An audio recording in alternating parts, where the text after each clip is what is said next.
Students, जैसा कि मैंने बताया था लास्ट वीडियो में हमने TCP/IP कवर किया। इस वीडियो में जो नेक्स्ट टॉपिक है हमारा वो है डोमेन। तो उसी के बारे में मैं बताने वाली हूँ। तो डोमेन क्या होता है? जो भी हम इंटरनेट पे यूज़ करते हैं। अब इंटरनेट पे कोई भी चीज़ें कैसे यूज़ की जाती है? किसी न किसी वेबसाइट के थ्रू, ठीक है। तो डोमेन नेम, जब तक आप किसी वेबसाइट का नाम नहीं रखोगे या आपको पता ही नहीं होगा कि आपको सर्च क्या करना है, कोई भी आइडेंटिफिकेशन उसकी नहीं होगी, तो हम तक कोई भी डेटा पहुंच नहीं पाएगा, ना हम उसको सर्च कर पाएंगे। तो सबसे ज़रूरी क्या होता है कि कोई भी नाम, जिस नाम के थ्रू हम कोई भी इंफॉर्मेशन सर्च करना चाह रहे हैं, डाउनलोड या अपलोड करना चाह रहे हैं, ठीक है। तो सेम उसी तरीके का डोमेन नेम होता है आपके वेबसाइट का नाम। कोई भी वेबसाइट, जितनी भी वेबसाइट आपने सुनी होगी, www.facebook.com, yahoo.com, गूगल, और भी एजुकेशनल साइट्स के आपके हैं, scholar.com, इस तरीके से जितनी भी आपके वेबसाइट्स हैं, हर एक वेबसाइट का आपका नाम है। यही वेबसाइट का नाम आपका क्या कहलाता है? डोमेन नेम कहलाता है।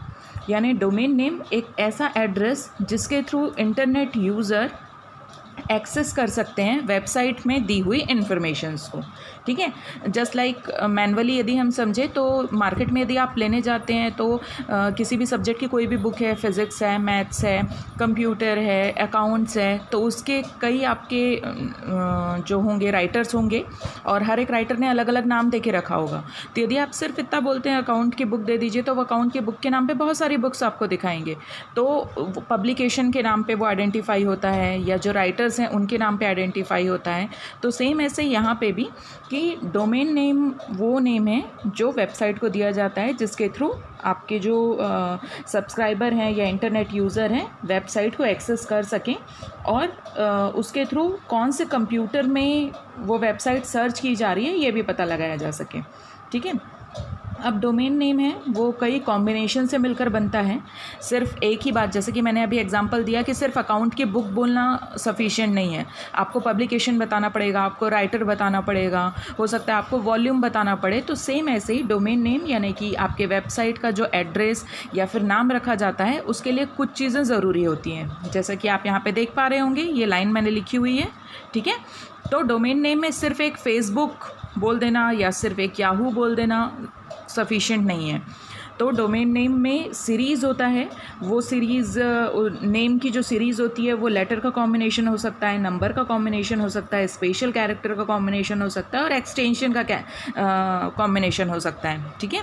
तो जैसा कि आप देख पा रहे हैं, सबसे पहला आपका HTTP, जो कि हम पहले ही कवर कर चुके हैं कि HTTP आपका हाइपर टेक्स्ट ट्रांसफ़र प्रोटोकॉल जो एप्लीकेशन लेयर में पाया जाता है और इसी प्रोटोकॉल के थ्रू हम किसी भी वेबसाइट या वेब पेज में जो मिलने वाला जो डेटा है उस डेटा को डिकोड करके अपनी लैंग्वेज में हम पढ़ सकते हैं, ठीक है। तो ये एक ऐसा प्रोटोकॉल या ऐसा मेथड जो वेबसाइट की इन्फॉर्मेशन को आप तक सही तरीके से पहुंचाने के लिए रिस्पॉन्सिबल है। दूसरा www, ये भी हम पढ़ चुके हैं, वर्ल्ड वाइड वेब, यानी कि इंटरनेट में कोई एक वेबसाइट है या कोई वेब पेज है, जो वेब पेज इंक्लूडेड होने जा रहा है ये बताने के लिए डोमेन नेम में www कंपलसरी है, जो कि डोमेन का सब पार्ट है, मेन डोमेन नहीं है, ये सबके लिए कंपलसरी है।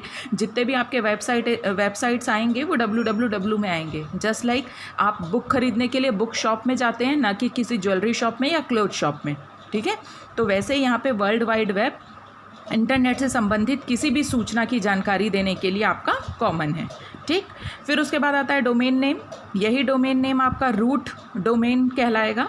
इसका मतलब ये है कि ये नेम ऐसा यूनिक नेम होगा जिसके थ्रू आप अपनी वेबसाइट को नाम देकर वेबसाइट में किसी भी प्रकार के इन्फॉर्मेशन, लाइक एजुकेशनल है, बिज़नेस पर्पस से है, या फिर एजुकेशन, बिज़नेस पर्पस या मेडिकल या रिसर्च से रिलेटेड कोई भी इन्फॉर्मेशन, या सोशल मीडिया से रिलेटेड, जैसे कि फेसबुक, याहू मैं बता रही हूँ, मेल ID वगैरह है, एक दूसरे से इन्फॉर्मेशन शेयर करने के लिए या डॉक्यूमेंट शेयर करने के लिए कोई भी वेबसाइट्स आप बना रहे हैं, तो ये वो वेबसाइट का मेन नेम रहता है, ठीक है।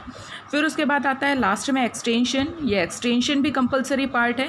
टॉप लेवल डोमेन कहा जाता है कि ये वेबसाइट जिसका डोमेन नेम या नाम आपने रखा है वो किस टाइप की इन्फॉर्मेशन रखने वाला है। .com यानी कमर्शियल रखने वाला है, इस तरीके से कई हैं, .net है, .pk है, .in है। तो एक्सटेंशन जो है ये लास्ट का टॉप लेवल डोमेन है, ये हमको बताता है कि डोमेन नेम जो कि हम वेबसाइट का नाम दिए हुए हैं वो किस टाइप की इन्फॉर्मेशन रखा हुआ है। मैनुअली यदि समझेंगे तो अकाउंट की बुक है तो जाहिर सी बात है उसमें फ़िज़िक्स के डेरिवेशन आपको नहीं मिलेंगे, ठीक है।